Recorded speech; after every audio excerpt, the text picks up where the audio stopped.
sama bos sëriñ bi laa koy jox sëriñ bi pins baa ngi nii ma takkal la ko gërëmee la ko ci bis bi ñaanal la yàlla defal la tawfiix lii rek lañ doon sànni di ndokkeel ñëpp di ziar ñëpp di baalu àq ñëpp wa axiru daawaana an alhamdulillahi rabbil alamin naka ñëpp a toppandoo waay na ñëpp a jënd piis alaaj maa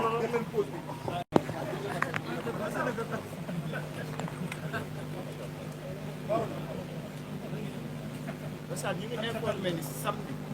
dañuy raxas zawiya Seydi El Hadji Malick ñu ngi ñaan nag bu ñu xamee heure bi dinañ ko informé nooyu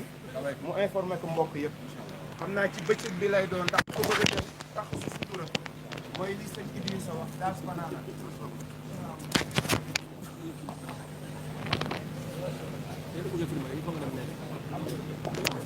أعوذ بالله من الشيطان الرجيم